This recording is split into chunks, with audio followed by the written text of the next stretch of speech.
Et vous? Oui, vous là, qui nous écoutez à la radio. On se connaît depuis longtemps, non? On rigole et on pleure ensemble. On vit de grands moments et on écrit l'histoire. Dans cette période particulière, nous sommes toujours là pour vous accompagner et vous pouvez toujours compter sur nous, plus que jamais. On vous divertit et on vous informe quotidiennement sur notre monde qui change. Et votre radio aussi évolue. Elle s'écoute partout, tout le temps, en DAB+, sur Internet ou via votre smartphone. Comme 3 500 000 Belges francophones qui lui font confiance chaque semaine, merci d'écouter la radio.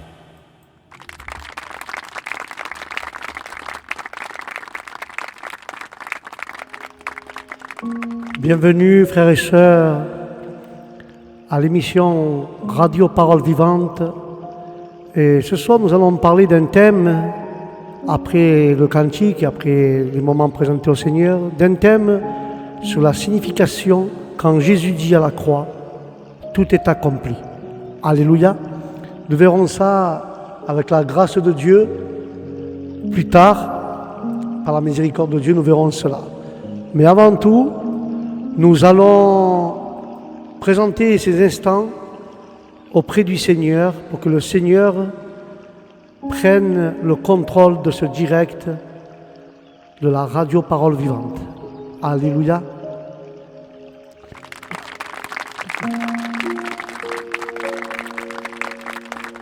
Baron d'Éven, Seigneur Jésus-Christ, nous t'invoquons aujourd'hui pour que tu puisses prendre les rênes et que tu puisses prendre le contrôle de ce direct, tout ce qui va se faire, tout ce qui va se dire, Seigneur.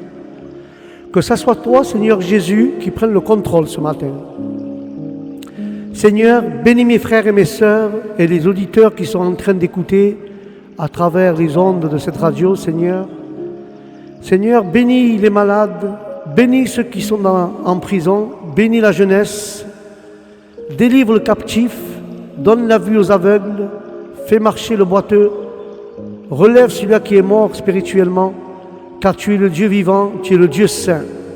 Seigneur, nous mettons confiance en toi, car tu es le roi des rois et Seigneur des seigneurs. Et nous te présentons ces instants devant ta sainte divine présence, Seigneur, pour que tu puisses, Seigneur, nous parler, nous instruire. Seigneur, relève celui qui est tombé, fortifie le faible, mais aussi, Seigneur, rappelle-toi de la veuve, de l'orphelin. Seigneur, bénis-les, garde-les. Aussi ceux qui n'ont pas de maison, qui n'ont pas de toit, qui dorment dans les rues, Seigneur. Bénis-les en grande manière. Je t'en supplie, Seigneur, aide-nous chaque jour de notre vie, à chaque moment, à chaque instant, Seigneur Jésus-Christ. Nous voulons, Seigneur, t'offrir notre cœur, t'offrir, Seigneur, ce que nous avons de mieux, notre vie. Seigneur, bénis-nous aujourd'hui et pour toujours, car nous avons besoin de ta sainte bénédiction. Nous avons besoin, Seigneur, que tu nous touches, que tu nous caresses. Seigneur, sans toi, nous ne sommes rien. Bénis chaque malade qui se trouve dans les hôpitaux. Bénis chaque jeunesse, chaque petit jeune, Seigneur. Délivre-les de l'alcool, de la drogue, Seigneur, toutes ces choses qui ne sont pas bonnes. Mais Seigneur, je t'en supplie, bénis-nous ce matin et parle-nous à travers ta parole au nom de Jésus. Amen et Amen.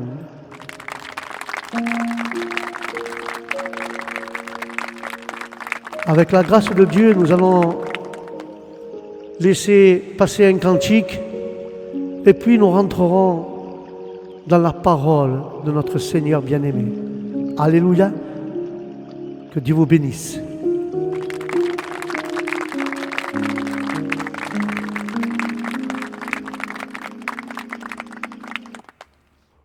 Me louer, bon Dieu, pour ce trône qui plie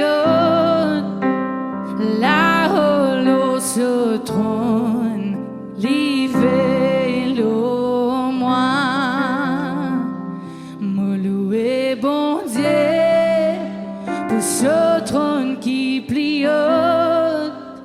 là-haut, ce trône, livre-le moi. Bon Dieu, saint, Bon Dieu, saint. Bon Dieu, saint.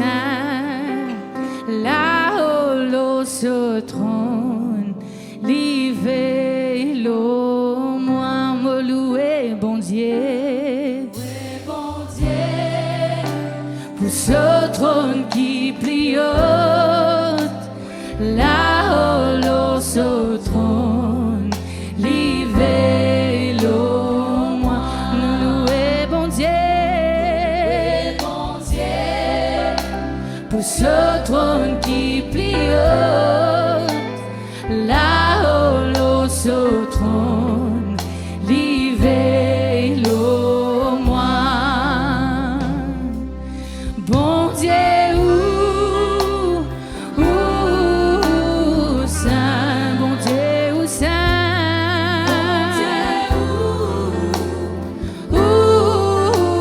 Saint, saint.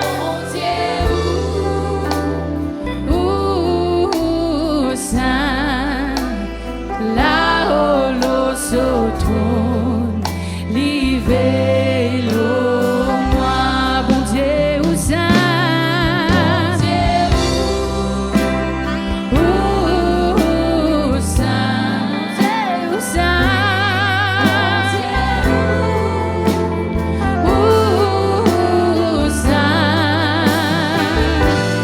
Bon Dieu, saint. Là-haut, l'eau se trône, l'hiver, l'eau, moi. Là-haut, l'eau se trône, l'hiver, l'eau, moi. Là-haut, l'eau se trône, l'hiver, l'eau, moi. Mon âme a soifé de te présenter.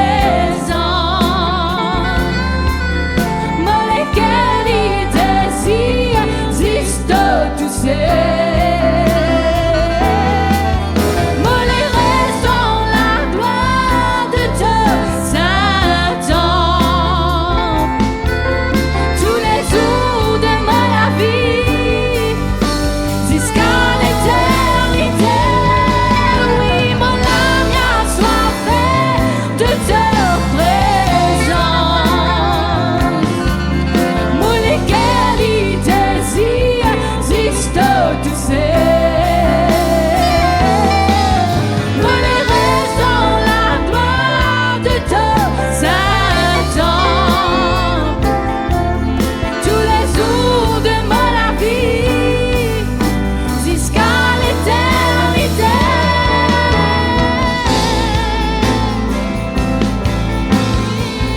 Jusqu'à l'éternité.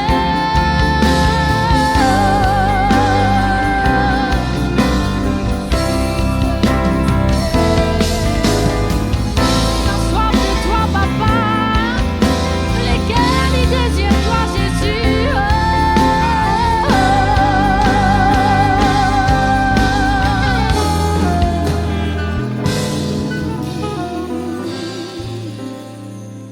Tous les jours, mon cher, je te fasse. Tous les jours, cause avec toi. Tous les jours, mon désir trouve-toi.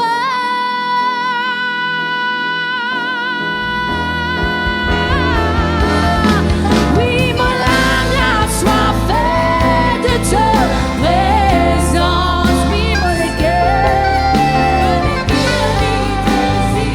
existe tout seul. Mon reste en la gloire de te Satan. Tous les jours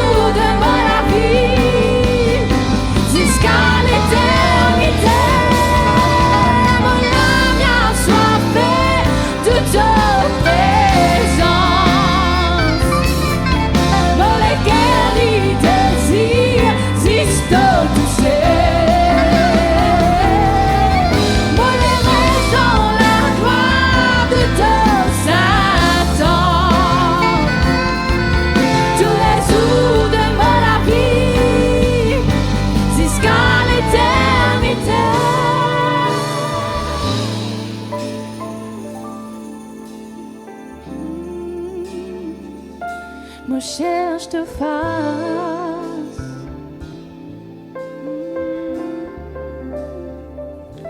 Cause avec toi,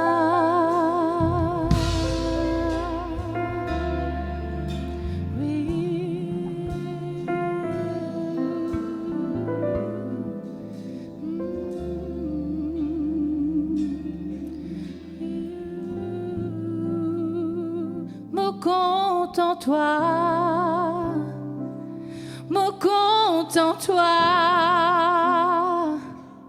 Jésus, Jésus, me compte en toi, me compte en toi, Jésus. Jésus.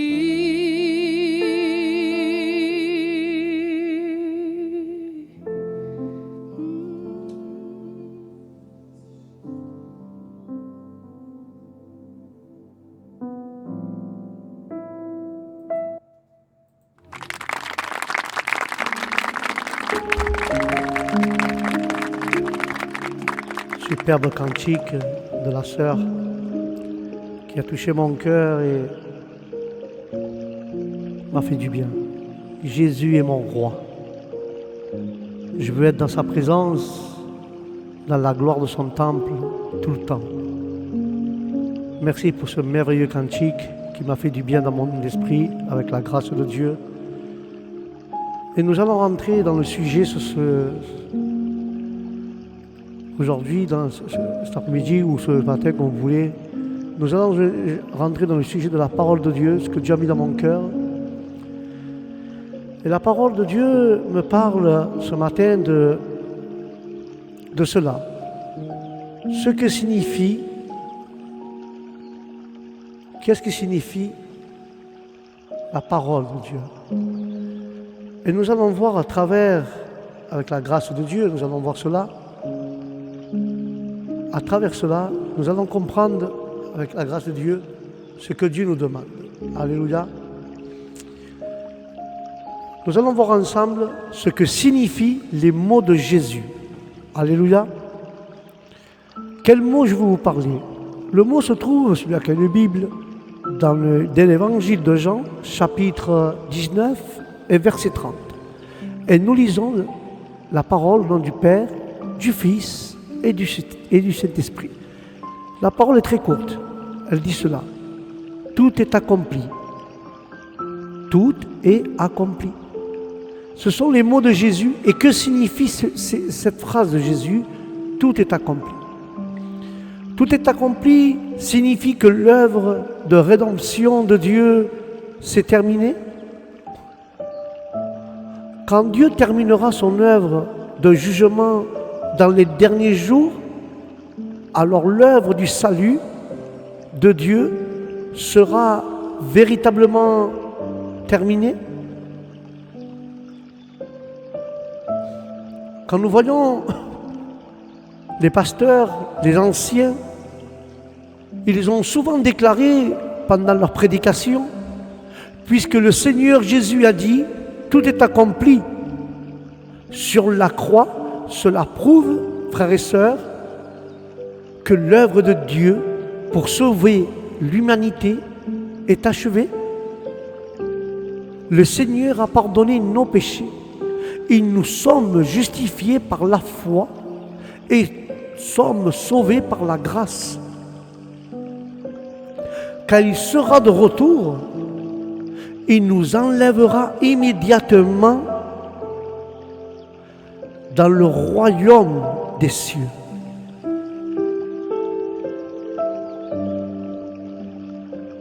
Il ne peut pas réaliser une autre œuvre pour sauver l'humanité. En attendant cela, frères et sœurs,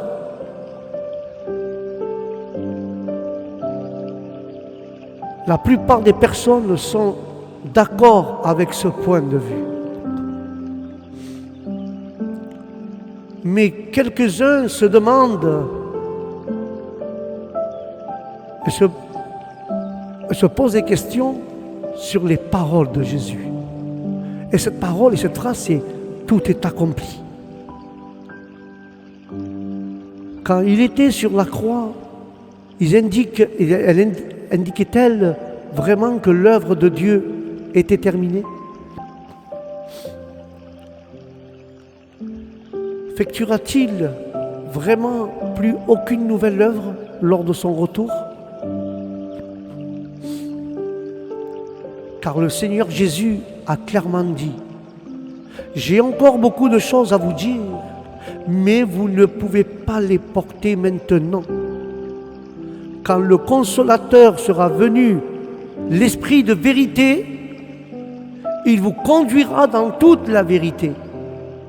Car il ne parlera pas de lui-même, mais il dira, frères et sœurs, tout ce qu'il aura entendu, il vous annoncera les choses à venir. » Dans le livre des évangiles de Jean, chapitre 16, à partir du verset 12 et 13, il dit cela: « Celui qui me rejette, alléluia, celui qui me rejette, dit la parole, et qui ne reçoit pas mes paroles à son juge, car la parole que j'ai annoncée, c'est elle qui le jugera au dernier jour. » Et toujours dans l'évangile de Jean, chapitre 12, verset 48, et dans le livre des premiers épîtres de Pierre 4, 17, il était dit: « Car c'est le moment où le jugement va commencer par la maison de l'Éternel. » Alléluia. C'est le moment où le jugement va commencer. Il va commencer par la maison de Dieu. Mais le livre Apocalypse, frères et sœurs, le livre d'Apocalypse, mes chers frères, mes chères sœurs, ce livre parle d'une autre chose aussi, parle de cette chose. Il déclare, le livre d'Apocalypse, chapitre 2, verset 7, que celui qui a des oreilles entende ce que l'Esprit dit aux églises. Alléluia, ceux qui ont des oreilles spirituelles, qui entendent que l'Esprit annonce aux églises. Alléluia.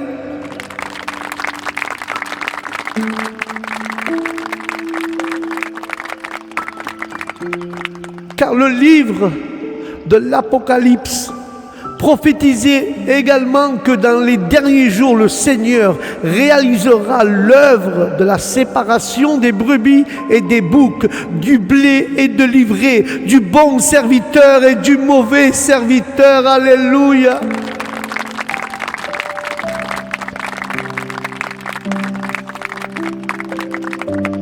Et à partir de ces prophéties, à partir de cela, nous observons que lors du retour de notre Seigneur Jésus-Christ, il exprimera la vérité et il réalisera l'œuvre du jugement en exprimant la parole de l'Esprit aux saints et aux églises. Pour nous, pour vous, mes frères et sœurs, pour nous mener à toute la vérité, il tirera chacun selon son genre. Si nous suivons ce que les pasteurs, les anciens disent, que lorsque le Seigneur Jésus dit tout est accompli sur la croix, cela signifie que l'œuvre de Dieu pour sauver l'humanité s'est terminée et qu'il ne réalisera aucune nouvelle œuvre lors de son retour. Alors comment ces prophéties pourront-elles s'accomplir, frères et sœurs? Se pourrait-il que les prophéties du Seigneur Jésus n'aboutissent à rien? La vraie réponse est non, frères et sœurs, puisque tout est accompli, a été prononcé par le Seigneur Jésus-Christ sur la croix, ne signifie pas que l'œuvre de Dieu de sauver l'humanité était complètement terminée. Alors à quoi fait-on réellement référence, ce verset, frères et sœurs? Tout est accompli signifie que l'œuvre de rédemption de Dieu est terminée? Non. Car il y a deux passages dans la parole de Dieu qui expliquent cette question de manière très claire. À l'époque, à l'époque où l'œuvre de Jésus était à la rédemption à toute l'humanité, les péchés de tous ceux qui croyaient en lui étaient pardonnés. Tant que l'on croyait en lui, il nous rachetait. Et si l'on croyait en lui, nous étions plus des pécheurs. Nos péchés étaient pardonnés au nom de Jésus.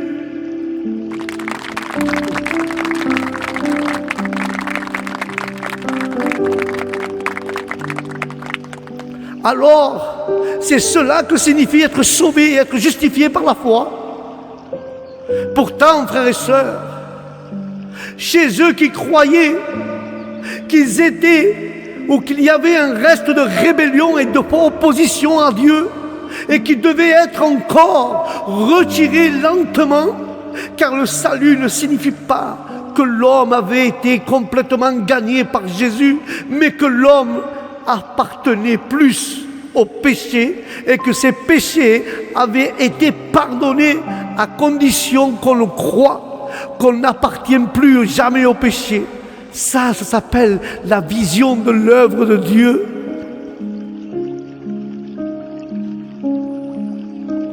Et selon l'homme, selon les hommes, la crucifixion de Dieu avait été conclue.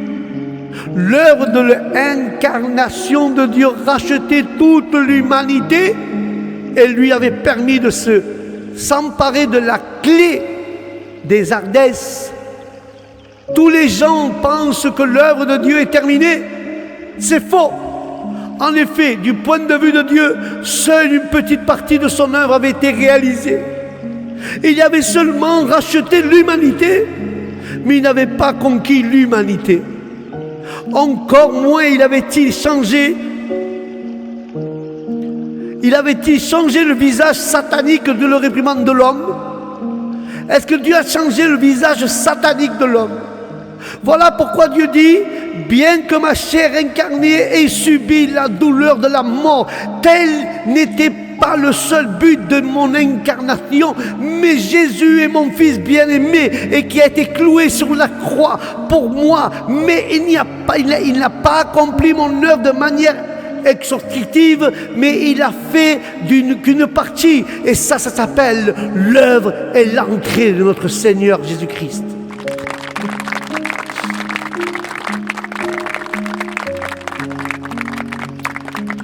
Et là, frères et sœurs, on se rend compte que lorsque le Seigneur Jésus dit cette fabuleuse phrase, tout est accompli.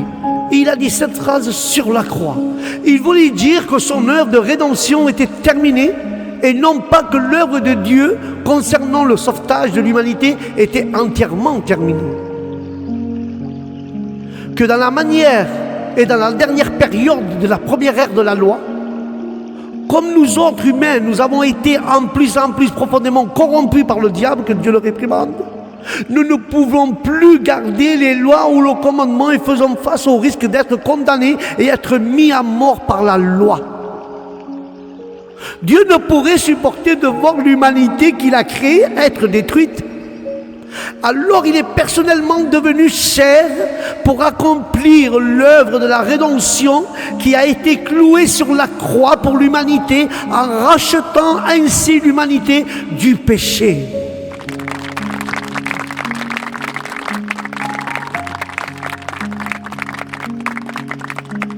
Et après cela, tant que nous croyons au Seigneur et nous venons devant lui pour nous confesser avec sincérité de cœur et de nous repentir avec le cœur et non avec les lèvres, alors nos péchés seraient pardonnés et nous serions alors qualifiés pour profiter de la grâce et des bénédictions conférées par lui.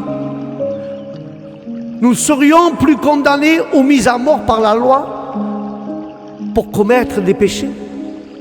C'est là la véritable signification d'être gracié, sauvé dans notre croyance envers le Seigneur Jésus. Et c'est aussi le résultat obtenu pour l'humanité grâce à l'œuvre de la rédemption. Alléluia.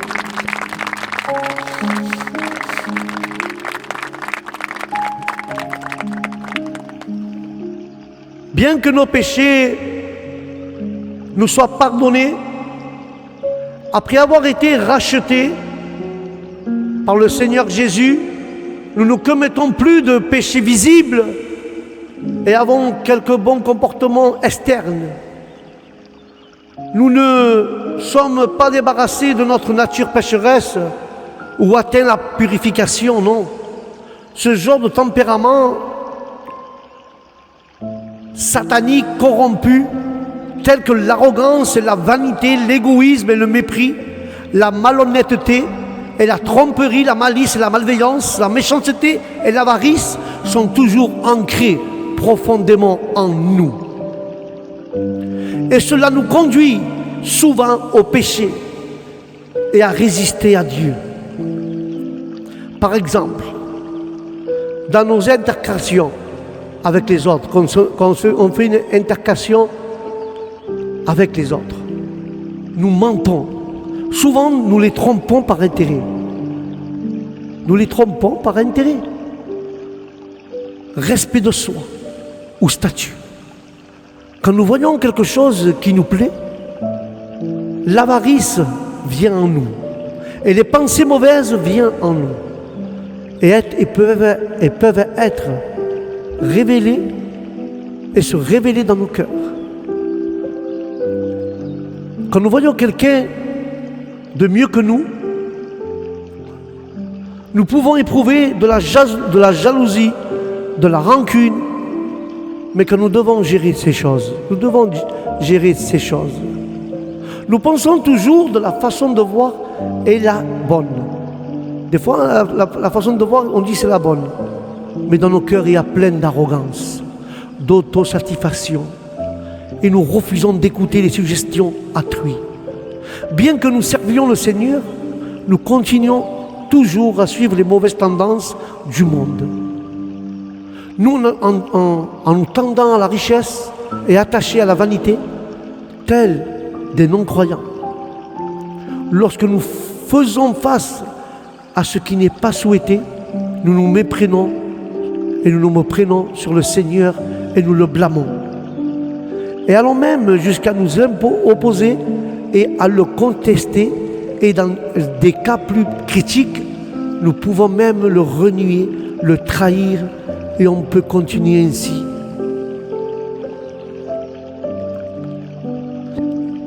Mais la parole de Dieu déclare dans le livre de Lévitique 11:45, vous voyez, elle dit, vous soyez saints, car je suis saint. Et la Bible dit encore dans les livres des Hébreux, la sanctification dans laquelle personne ne verra le Seigneur. Si on ne se sanctifie pas, on ne verra pas le Seigneur. Alors le Seigneur nous demande, vous soyez saints, car je suis saint.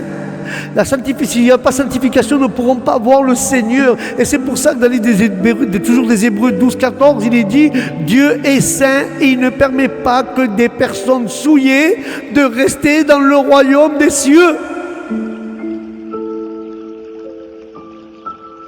Alors, comment pouvons-nous, nous qui avons souvent commis des péchés et résister au Seigneur, d'être qualifiés pour voir son visage et d'entrer dans le royaume des cieux?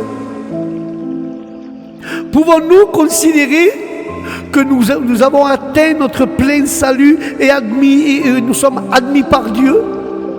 Il est évident que nous ne pouvons pas. C'est pourquoi que Dieu va réaliser une nouvelle étape de son œuvre pour sauver l'humanité dans les derniers jours, afin que nous puissions correctement briser les liens du péché et devenir des personnes obéissantes qui craignent Dieu et qui accomplissent sa volonté. C'est seulement à ce moment-là que nous serons qualifiés pour rentrer dans le royaume de Dieu.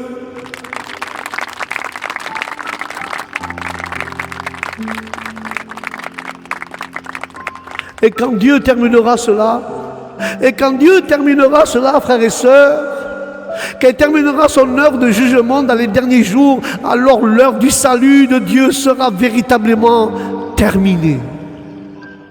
Observons quelques passages supplémentaires de la parole de Dieu. Un pécheur comme toi qui viens d'être racheté qui n'a pas été transformé ou perfectionné par Dieu? Peux-tu être selon le cœur de Dieu? Car à toi, toi qui as encore ton vieil homme, toi qui as ton vieil homme encore sur toi, il est vrai que tu as été sauvé par Jésus et que tu n'es pas compté comme un pécheur grâce au salut de Dieu. Mais cela ne prouve pas que tu n'es pas un pécheur qui n'est pas impur. Comment peux-tu être saint si tu n'as pas été transformé? Comment peux-tu être saint si tu n'as pas été transformé, frères et sœurs? Comment tu peux l'être? Comment nous pouvons être transformés si on n'est pas pur? Comment on peut être saint si on n'a pas été transformé par la parole de Dieu? Mais à l'intérieur, tu es assailli par l'impureté, tu es plein d'impureté à l'intérieur, tu es souillé, tu es égoïste, tu es méchant, mais tu souhaites toujours descendre avec Jésus. Tu te croyais-tu si chanceux? Tu as raté une étape, mon frère et ma soeur, car dans la foi en Dieu, tu as simplement été racheté, mais tu n'as pas été transformé. Tu as été seulement racheté, mais pas transformé. Pour que tu sois selon le cœur de Dieu, tu dois personnellement te transformer et te purifier. Si tu es seulement racheté, tu seras incapable d'atteindre la sainteté. Et de cette façon, tu ne seras pas qualifié pour partager les bénédictions de Dieu. Car tu as raté une étape. Tu as raté une étape de l'œuvre de la gestion de l'homme par Dieu, qui est l'étape clé de la transformation et de la perfection et du perfectionnement. Toi, un pécheur qui vient d'être racheté, tu es donc incapable de recevoir directement l'héritage de Dieu concernant les appellations de l'identité. Car les pécheurs des hommes ont été pardonnés. Les péchés des hommes ont été pardonnés à cause de l'œuvre de la croix en Dieu. Mais les hommes ont continué à vivre selon leur tempérament satanique corrompu du passé. Donc les hommes doivent être complètement sauvés dans leur tempérament satanique corrompu, afin que leur nature pécheresse soit expitiée à jamais et qu'elle ne puisse plus se développer, permettant ainsi au tempérament des hommes et des femmes d'être transformés au nom de Jésus.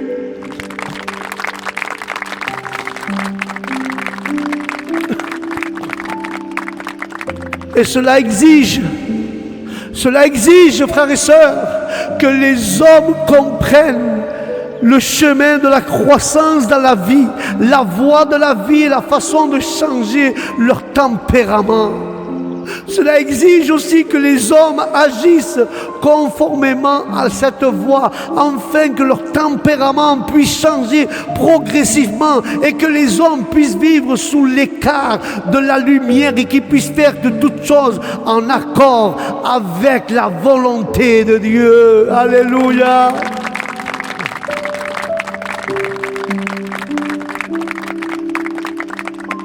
Et qu'ils puissent rejeter leur tempérament satanique corrompu et qu'ils puissent se dégager de l'influence des ténèbres du diable.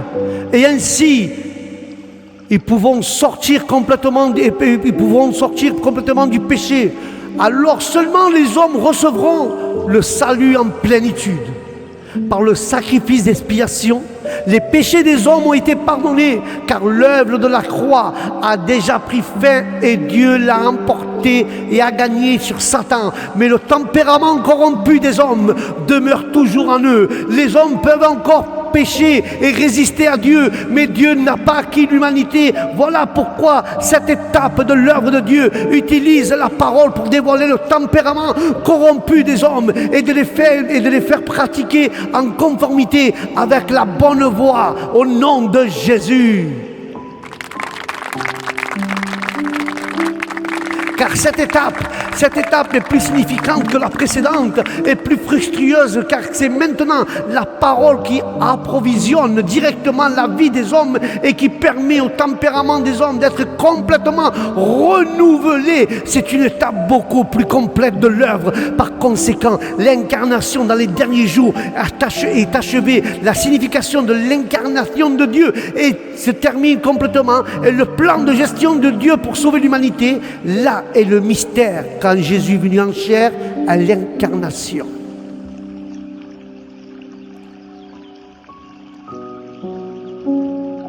Ces deux passages, frères et sœurs, expliquent très clairement pourquoi Dieu va opérer. Car l'heure du jugement, lors de son retour dans les derniers jours, et les résultats atteints par cette œuvre, parce que nous sommes emplis de tempéraments corrompus. Seul Dieu peut nous sauver des liens de ces tempéraments corrompus, car il sera de retour et il exprimera la vérité pour révéler notre corruption et nous montrera la voie pour nous libérer. Il nous montrera la voie pour nous libérer de nos tempéraments corrompus et atteindre notre changement de tempérament. C'est seulement en acceptant l'œuvre du jugement de Dieu dans les derniers jours que nous pouvons comprendre notre nature corrompue par Satan. Que Dieu le réprimande. Notre nature était corrompue par Satan. Et le fait de résister à Dieu grâce à la révélation de la parole de Dieu, connaître la justice de Dieu selon son tempérament, qui ne peut pas être offensé. Ainsi, créer un cœur qui craint Dieu. Se rendre compte de la profondeur de notre corruption par le diable. Nous pouvons regretter et nous détester, nous repentir sincèrement envers Dieu. Être prêt à pratiquer la vérité et nous conduire en accord avec les demandes de Dieu, en faisant régulièrement l'expérience du jugement de Dieu. Ces jugements épuriquement notre conscience.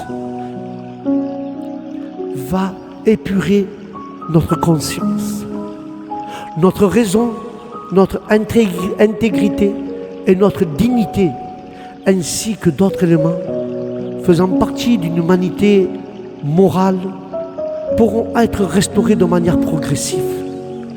Car nos tempéraments, frères et sœurs, notre tempérament corrompu peuvent être lentement nettoyés et finalement nous serons capables de vivre la parole de Dieu, devenir des personnes qui font la volonté de Dieu et être complètement acceptés par Dieu.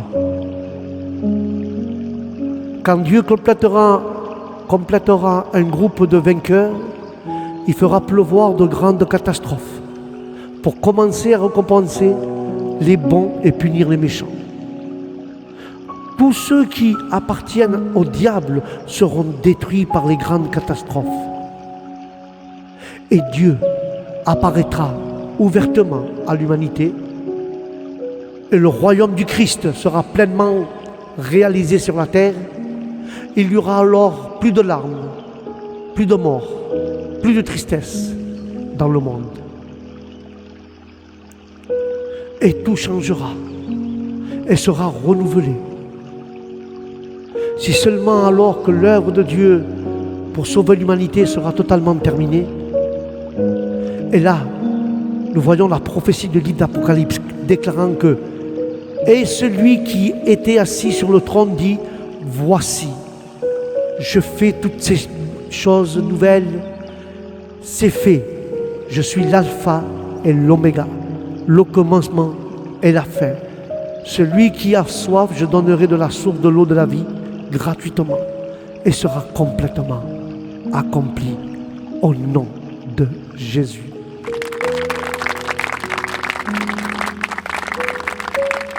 Et je vais conclure avec cela, frères et sœurs.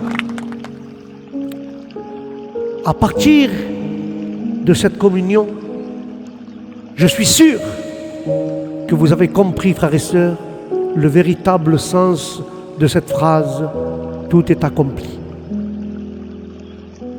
Maintenant, chers frères, chères sœurs, chers auditeurs, auditrices, notre priorité première est de chercher les paroles prononcées par le Seigneur Jésus-Christ de retour et accepter son œuvre de jugement dans les derniers jours. Le Seigneur Jésus nous a dit qu'au milieu de la nuit, on criera « Voici l'époux !» Allez à sa rencontre. Cela est écrit dans le livre de Matthieu 25, 6. Au milieu de la nuit, on criera « Voici l'époux !» Allez à sa rencontre. Alléluia. Quand nous entendons quelqu'un témoigner sur le retour du Seigneur Jésus-Christ et exprimer la vérité et faire l'œuvre du jugement, nous devons nous presser de chercher et prêter attention pour écouter la voix de Dieu, car c'est la seule manière d'accueillir le retour de notre Seigneur bien-aimé, de notre Roi et notre Seigneur Jésus-Christ. Amen et Amen.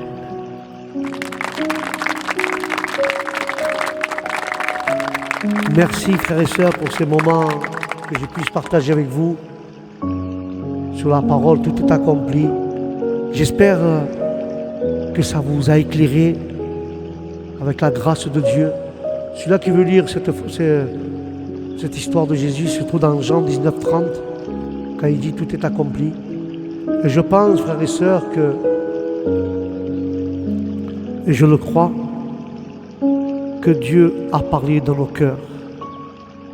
Et je lui donne grâce à notre Seigneur Jésus-Christ pour cette parole de sagesse qu'il nous a mis dans nos cœurs et dans nos pensées, pour que nous puissions comprendre et la mettre en pratique au nom de notre Seigneur. Amen et Amen. Voilà mes frères et mes sœurs, c'est le moment de conclure avec notre réunion sur cette belle parole de notre Seigneur Jésus-Christ. Je vous dis à la prochaine réunion sur Radio Parole Vivante. Que la paix de Dieu vous accompagne où que vous allez. Que Dieu vous bénisse. Et je vous dis au prochain programme. Shalom.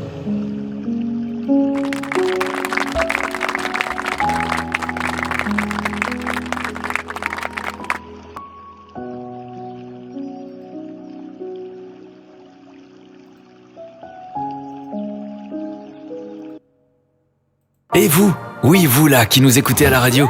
On se connaît depuis longtemps, non?